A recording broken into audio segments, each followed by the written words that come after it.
So a murderer is on the loose, a murderer and a violent offender. Once again, the Justice Secretary's strongest ever checks have been a resounding failure. And once again, there's a manhunt underway. Precious police resources are being wasted to fix calamity's latest cock-up. And where is the Justice Secretary? The Ministry of Justice seems to lose its Secretary of State as much as it does its prisoners. Madam Deputy Speaker, has his aunt taken him to the January sales to find him a new suit, just in case he gets let loose on PMQs again? Let me ask the Minister instead, why was someone who robbed and brutally killed a man by bashing him on the head with a brick, a man who led a prison riot and attacked prison officers repeatedly, deemed safe for open prison? Why, as we've just learned, did it take 48 hours for the police to raise the alarm?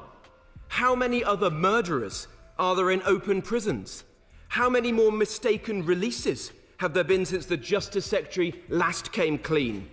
Once again, the safety of the public is being compromised by the breathtaking incompetence of his department. And well, what a Christmas it's been for the Justice Secretary. On Boxing Day, he said he was delighted to welcome into Britain an extremist who hates our country. The following day, it was revealed he'd invited a disgraced ex-Labour politician convicted of spreading homophobic smears to his official swearing-in as Lord Chancellor. Days later, he paid an Islamist double murderer thousands in compensation, alongside hundreds of thousands in legal fees, much to the Justice Secretary's own colleague's spouse. Then the Prime Minister's mentor, a leading KC, who clapped him into Downing Street, slammed his shameful plan to slash jury trials, and then, to top it all off, on New Year's Day, we learn that these prisoners have been let loose. Well, Happy New Year from the Justice Secretary. It's little wonder that in his first interview of 2026, he said he was seeking divine retribution. Sorry, he meant to say divine intervention. Well, with more of this, God help us all.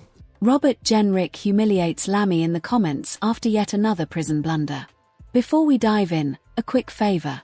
If you're finding value in this coverage, hit that subscribe button. Over 98% of viewers watch without subscribing. It costs nothing, but it means the world to us. Already subscribed? Brilliant. Thank you for your support. Minister.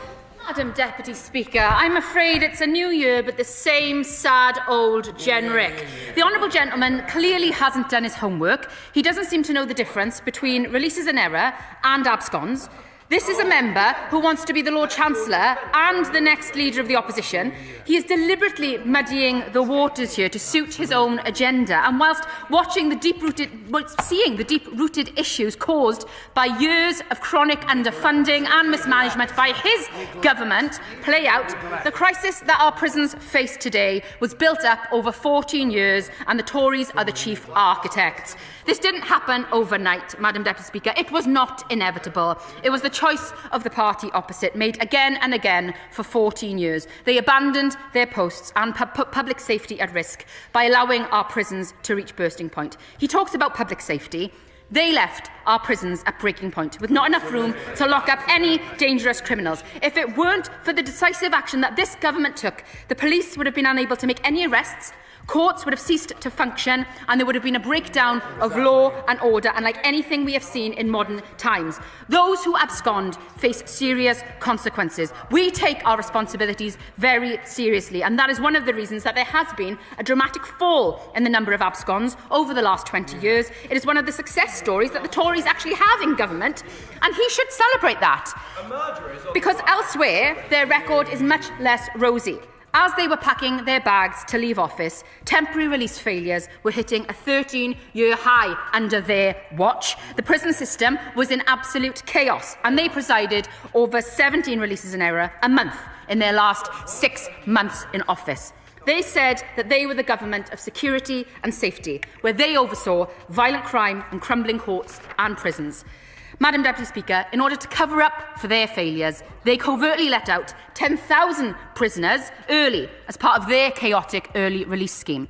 The Tories claim to be the party of law and order. Instead, their legacy was lawless disorder. And now they have the barefaced audacity to come to this House and make demands as if they'd never been in government, as if they had never, ever oversaw a crisis in our criminal justice system. And what is the member opposite's solution to this crisis? To do nothing, to ignore the evidence that places people in open conditions to help them prepare for life outside and reduce their risk of reoffending, to turf people out of prison with no support and hope that everything just turns out okay. They are not serious people. They are not serious or ready for government. They have no solutions to the problems that they created. Now back to the main event. New Year's Day 2026. While most of Britain was recovering from celebrations, 3 dangerous offenders, including 2 convicted murderers, walked out of HMP Lay Hill, an open prison. Shockingly, it took police 48 hours to raise the alarm. In Parliament, Robert Jenrick seized the moment and fiercely challenged Justice Secretary David Lammy over the massive security failure. Select Committee Chair Andy Slaughter. Thank you, Madam Deputy Speaker. In the light of these escapes from a Class D prison, will the government look again at the policy and process for moving prisoners to open prisons earlier in their sentence as a consequence of prison overcrowding? Does this legacy of the previous government mean prisoners may be located to prisons because of the space available rather than the suitability for the type of offender? So I thank the Chair of the Select Committee for his question and for the probing here. He will be aware that in order to deal with the crisis and prison capacity that the Tories left us, this is what we had to do. This was a policy that began under the Conservatives in terms of moving prisoners to open prisons. And typically, they tried to keep quiet about it when they were in government. We have been open and transparent. We have looked at exactly how we've done this as part of our strategy to deal with overcrowding. And thankfully, through our sentencing bill, which the Tories are trying to wreck, by the way, we will ensure that our prisons never ever reach breaking point again. But open prisons are part of the course for rehabilitation. They are part of ensuring that we make better citizens rather than better criminals, and it is part of successive governments that these have worked and operate effectively. This wasn't just another parliamentary exchange. This was a masterclass in political destruction. Jenrick came prepared with the facts, and he was not holding back. He raised the question that many people were already asking. How on earth do 3 dangerous criminals, including convicted murderers, end up in an open prison in the first place? These are not minor offenders. These are people convicted of taking lives. Yet somehow, someone decided it was acceptable to place them in a facility where the security is barely stronger than a garden fence. The Shadow Justice Secretary laid it out clearly. This was not just a one-off mistake. It looked like part of a wider pattern. A troubling pattern of failures that critics say has defined Lammy's time in the role. But what made the moment even more striking was that Jenrick did not stop with the prison escape. He went through a whole list of problems that have affected the justice system during Lammy's time in office. Early releases of serious offenders, compensation being paid to criminals, and controversial appointments to key roles. One after another, the points kept coming. It was like watching someone read through a long list of charges, and with each new point the pressure on Lammy clearly increased.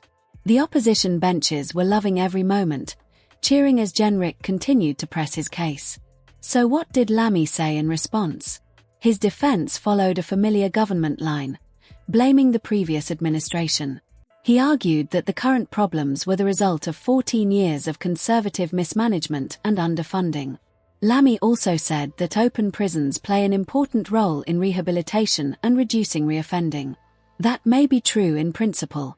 But critics say that argument becomes much harder to defend when dangerous offenders, including murderers, are able to walk out of such facilities. Lammy insisted that a review has now been launched and confirmed that one of the escaped prisoners has already been recaptured. However, Jenrick pushed back strongly, suggesting that announcing a review often looks like a way for governments to show they are taking action while they figure out what went wrong.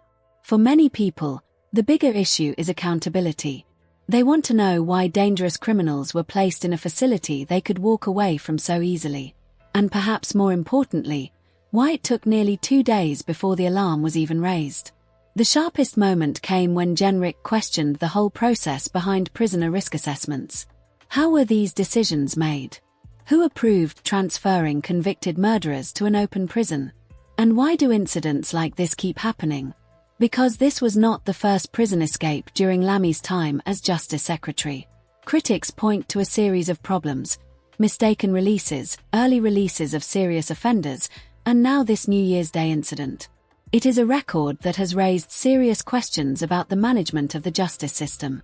Yet Lammy stood there defending the government's position, trying to shift the focus elsewhere. So where does that leave the situation? 3 dangerous criminals escaped, a Justice Secretary defending his record, and a shadow Justice Secretary who delivered one of the toughest attacks seen in the Commons this year. Who came out on top in that exchange?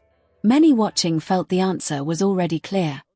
Thank you, Madam Deputy Speaker. To ask the Secretary of State for Justice if he will make a statement on the implications for public safety following the admission that 2 dangerous offenders, including a convicted murderer, have absconded from HMP Lay Hill on New Year's Day. Minister Alex. Thank you, Madam Deputy Speaker, and a Happy New Year to you and all in the House. On the 1st of January, 3 prisoners absconded from HMP Lay Hill, an open prison: Mr Thomas, Mr Washbourne and Mr Armstrong. This was discovered during routine roll checks and their absence was followed up immediately. On the 3rd of January 2026, the police issued a public appeal to assist with their recapture. One of the prisoners, as you have stated, Madam Deputy Speaker, Aaron Thomas, has since been arrested and is scheduled to appear before magistrates today. He will then be returned to closed conditions. The other individuals remain unlawfully at large and police are actively pursuing them. The Government takes every abscond seriously. In line with the Prevention of Absconds policy framework, the Prison Group Director for HMP Lay Hill has commissioned a review. This review will be completed within 20 days. These individuals had been moved to open conditions at different points in 2025 after recommendations made by the Independent Parole Board. There was no recent intelligence regarding a potential abscond by these prisoners. When it comes to an offender serving a life or an IPP sentence, like these prisoners are, a transfer to open conditions will only be approved following a recommendation by the Parole Board, other than in exceptional circumstances. Before making a recommendation, the Parole Board conducts a thorough risk assessment of the offender's risk of harm and risk of absconding. At the time that these risk assessments were completed, the prisoners were deemed suitable for open conditions. We are continuing to work with and engage with the victims and the victims' families, either through the Victim Contact Scheme or via the police where relevant. Currently, we have made contact with 2 victims through the Victim Contact Scheme.